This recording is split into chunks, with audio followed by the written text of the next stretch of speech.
Ги следите вестите на Канал 8. Добар ден. Дисперзираните наставни програми на Економскиот факултет во Кочани следната учебна година ќе останат без дел од наставниот кадар. Предавачите обвинуваат дека се избркани од работа, деканот вели дека само ја почитува одлуката на рецензенската комисија, според која тие не ги задоволиле условите за работа. Тројца предавачи, доценти на Економскиот факултет од Штип, кои има дисперзирани студии во Кочани, ќе останат без работен ангажман од следната наставна година. Состојбата во која се нашле ги принудува да размислуваат и за штрајк со глад поради нанесената неправда. Тие не биле избрани за повисоко звање, односно за вонредни професори на факултетот, иако рецензенската комисија им дала позитивен извештај за работењето.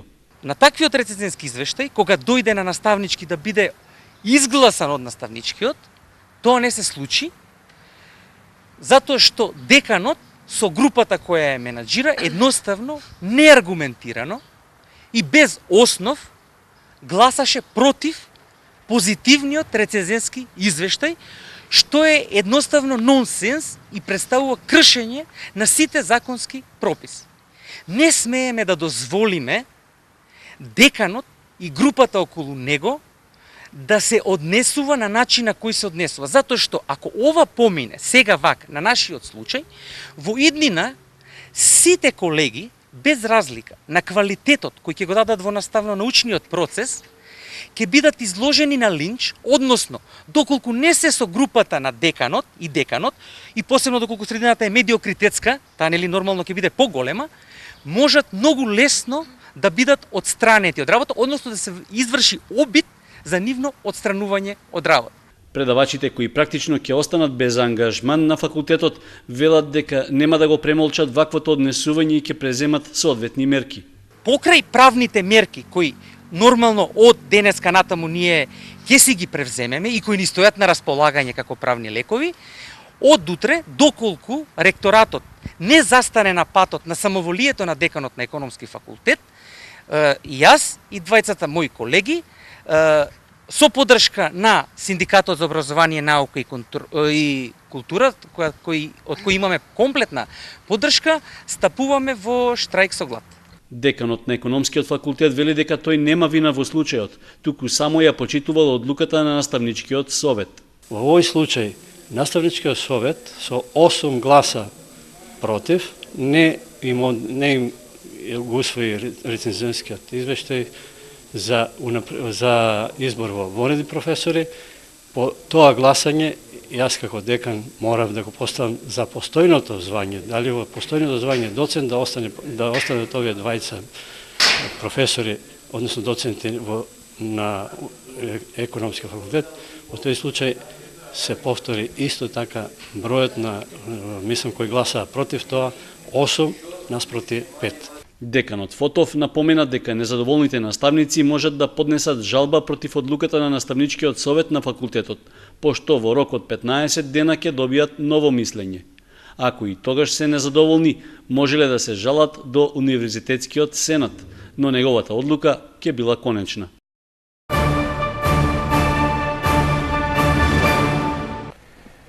По истекот на законскиот рок за легализација, општината ќе преземе постапка за отстранување на дивоградбите.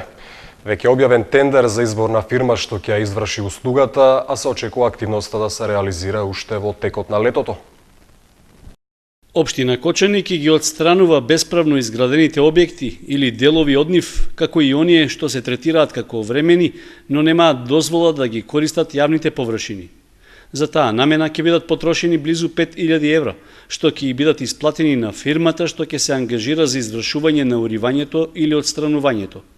Ваквата постапка доаѓа како резултат на законските одредби, според кои сите објекти за кои не била започната постапка за легализација или пак не ги исполнили условите за урбанистичка согласност, неопходно е да бидат отстранети. При спроведувањето на постапката, општината е обврзана да ги запази сите законски рокови согласно кои треба јавно да бидат објавени решенијата за отстранување на бесправно подигнатите објекти, а потоа и лично да се информираат сопствениците за роковите до кога само иницијативно требало да ги отстранат диво изградените или нелегално поставените објекти. Општината веќе распиша тендер за избор на изведувач на услугата за отстранување или уривање, на кои заинтересираните можат да се пријавуваат до почетокот на идната недела.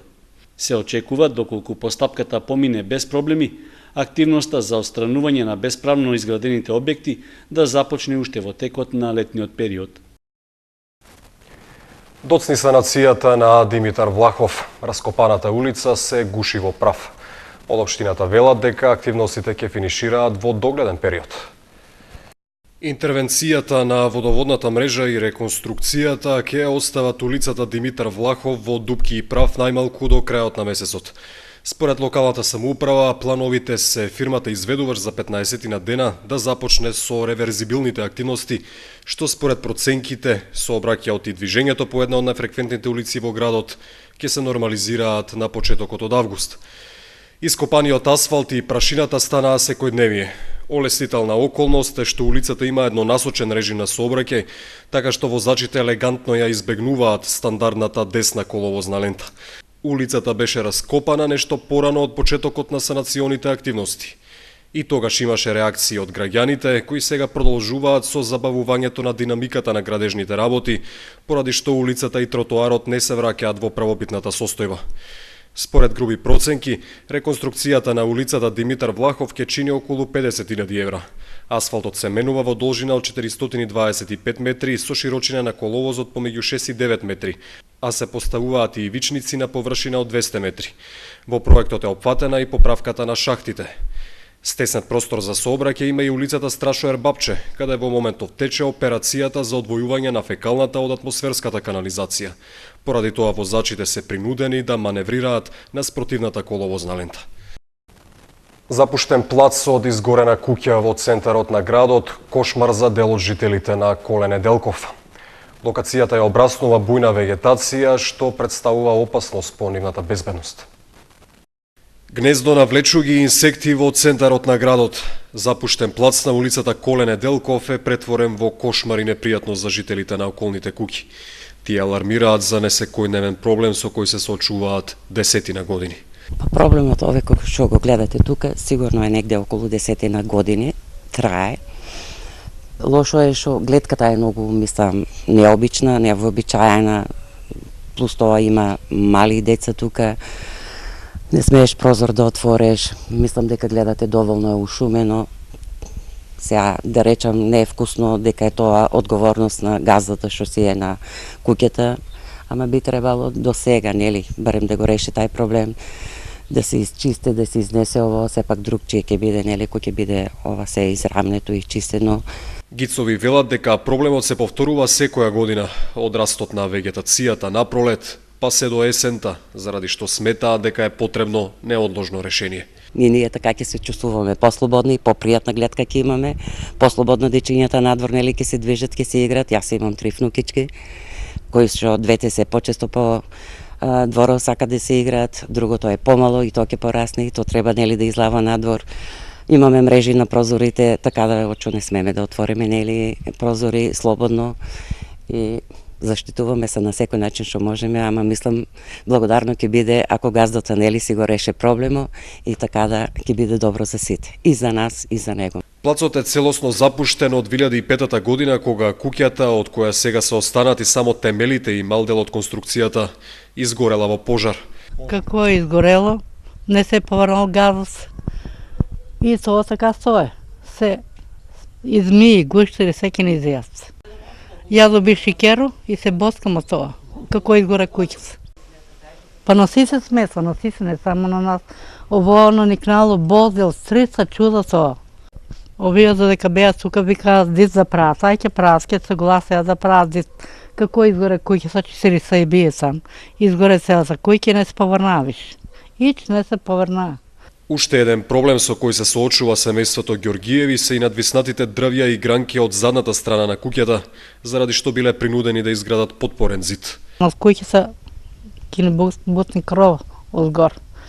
Озгор се паѓа лисјаца, гранки се на тоа, цели се гранки. Дапове, тоа, се треба да се иштечи, не праќа с работници очицат.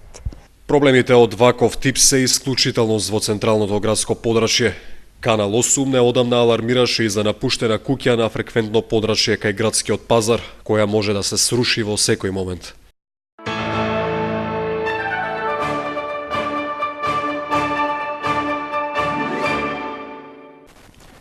И годинава во Кочани ќе се организира манифестацијата Топол културен бран, чиј носител е локалната самоуправа, а финансиската подршка е од Министерството за култура. Манифестацијата ќе се одржи во јули и август и ќе донесе различни културни содржини со домашни уметници и гости. Топлиот културен бран годинава во Кочани ќе биде со помал интензитет во споредба со претходните години. Причина за тоа се намалените финансиски средства што Министерството за култура ги обезбедува како подршка за организирање на манифестацијата. Поради тоа и бројот на содржините ќе биде поскромен, односно редуцирани се планираните активности со кои одделението за јавни дејности на општината аплицираше кај државата. Вообичаено, манифестацијата Топол културен бран се реализира во две етапи, од 20 јули до крајот на месецот и од 20 август до крајот на истиот месец. Во јули ги имаме предвидено следните настани: проекција на играни филмови за деца во соработка со Центарот за култура Бели Мугри. Потоа имаме изложба на фотографии наградени на меѓународен конкурс за фотографии од културно наследство во соработка со библиотека Искра. И имаме фолклорен концерт на асамбли и друштво од Кочани во пресред на 2 Илинден, значи тоа ќе биде некаде крајот на јули во очи на Илинден. За разлика од јули, во август ќе има една содржина помалку, односно намалениот буџет ќе овозможи организирање на само 2 културни настани. Во втората етапа имаме традиционалната ликовна детска колонија која што веќе по трет пат ќе се одржи. Тоа е во периодот од 28 август до 31 и тука имаме еден перформанс, литературно-ликовен перформанс Нова ера, во која што имаме промоција на книга на Ивана Иванова Канго и изложба на слики од Драгана Јовевска Канго. Министерството за култура ќе го помогне организирањето на топлиот културен бран во Кочани со околу 1500 евра, а општината ќе учествува со околу 2000 евра. Поради кусокот од државата, од програмата на годинашната манифестација отпаднаа планираните концерти на класична и етно музика, поетскиот хепенинг Струшки вечери на поезијата во Кочани и издавањето збирка поезија од настанот. За викендот што доаѓа, дискотеката Аква ќе понуди атрактивна програма за посетителите.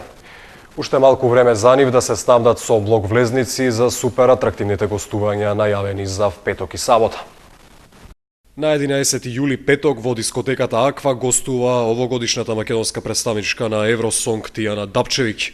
Главното случување е поместено за 12 јули сабота, кога доаѓа антологиската метал група Дивле Јагоде. Ретка можност за фановите да бидат дел од спектакуларниот концерт на мегапопуларниот бенд од Босна и Херцеговина и екс-југословенските простори, кој екзистира 37 години, а зад себе има 12 студиски албуми со продадени над 4 милиони копии. Викендот ќе биде затворен в недела 13 јули со настапот на локалниот Шекспир бенд. Блок билетите за сите 3 вечери се по популарна цена од само 300 денари. Само за концертот на Тијана Дапчевиќ цената на влезницата е 150 денари, за Дивле Јагоде 250 и за Шекспир бенд скромни 50 денари. И поединечните и блок влезниците може да се набават во Месмон маркетите, како и во такси компаниите Royal и City. Менаџерите на дискотеката порачуваат дека Аква викендов ќе биде епицентар на забавата. Освен за домашните посетители, атрактивната програма се очекува да биде магнет и за гости од страна. На градскиот базен заврши обуката и полагањето за спасители на вода. Организатор на курсот беше Црвениот крст на Македонија, а обуката и тестирањето го спроведува инструктори со долгогодишно искуство за безбедноста на вода.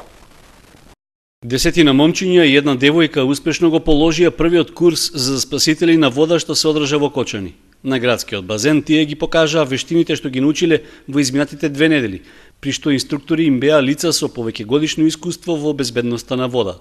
Согласно законските одредби, сите јавни капалишта мора да имаат ангажирано обучени спасители, а младите кочанци кои успешно го поминаа курсот добија и меѓународно признати сертификати. Овде доаѓаат 1000-1500 луѓе кои што мора да бидат згрижени, мора обучени луѓе да се грижат за нивната безбедност. Дотолку што 1 и 2 поготово предвидено е на соодветна квадратура и колку души треба да работат. Значи се е регулирано со посебен правилник. Овие неколку денови пробуевме да ги колку што е можно повеќе да ги совладаат вештините, како и со пливањето, така и со тактичката и техничката подготовка на спасителите. Мислам дека дојдовме до едно солидно ниво, каде што во иднина очекуваме од идните спасители на Кочани да го надградуваат своето знаење. Верувам дека ќе има и други такви низ цела Македонија, каде што ќе можат да си го покажат своето знаење, односно да ги усовршиме колку можеме повеќе, за да има повеќе кадри такви млади кои што ќе спасуваат човечки живот, односно ќе помагаат во обуката на пливачи, непливачи и спасители. Обуката и полагањето за спасители на вода во Кочани ги организираше Општинската организација на Црвен крст. Покрај нашата желба да го направиме, големо инсистирање беше на новиот газда на овој базен да најпрофесионално ја врши работата, да без спасители со сите вештини за спасување научени, не сакаше ни да почне со работа. Задоволни од обуката и наученото се и младите кои официјално станаа спасители и добија соодветни сертификати. Не беше кој знае колку тешко, но си требаше работа, посветеност си требаше да бидеш озбилен исто така, одговорен и така, мислам ги положив сите испити и во теоретскиот дел. Сега преостанува уште дисциплината 50 метра крал.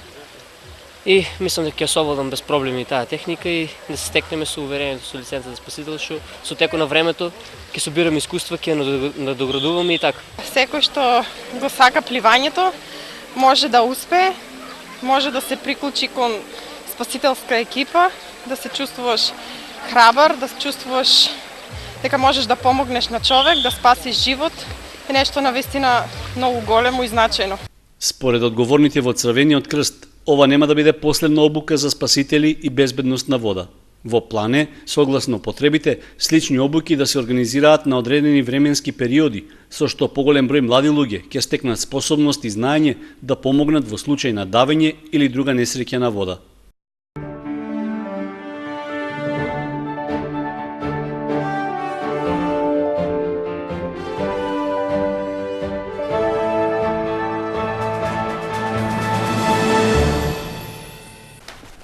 На фудбалските игралишта во Сивидом и во градинката Павлина Велјанова кај Панагјурот одиграни се надпреварите од четвртото коло на Петровденскиот фудбалски турнир. Во двете групи остана само една непознаница околу пласманот во полуфиналната рунда. Во групата А се решени сите дилеми околу полуфиналистите, се чека единствено на вториот патник во полуфиналето од Б групата. Елементи и Аледар се полуфиналисти од групата А и состојбата во групата Б е речиси позната кога е во прашање учеството на првиот полуфиналист по нерешениот надпревар и освоениот бод, тоа екипата на Балканлукс, а по последното коло ќе се знае кој ќе му прави друштво, дали Пикадили или Култ. Резултати од четвртото коло од групата А: Аледар Кум 4:3, Елемент Македонија 5:0, Европа 92 Сивидом Кокотекс 3:3. На табелата водат Елементи и Аледар со по 9 бода. Елементи има 19 постигнати и 4 примени гола, наспроти Аледар со гол разлика од 17-11, заради што пресрет на петото коло фигурира како првопласиран. Трета Европа 92 Сивидом со 5 бода, пред Кокотекс со исто толку, но и полош скор. Следува Македонија Горни Подлог со 4 бода, а последно пласирана е екипата на Кум со само 1 освоен бод. Резултати од четвртото коло во групата Б: Балканлукс Пикадили 2:2, Весели Момци Автоекспрес 5:5 и Култ Бели 5:3. Табелата ја предводи Балканлукс со 10 бода, кој веќе е сигурен полуфиналист, втор е Пикадили со 8, трето пласиран е Култ со 7 бода. Следуваат Весели Момци со 4, Бели е предпоследен со 3 бода и на дното со само 1 освоен бод е екипата на Автоекспрес. Петото е и последно коло од фазата по групи.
Толку вести за вечерва, дел од содржините се достапни на kanal8.mk. Пријатно!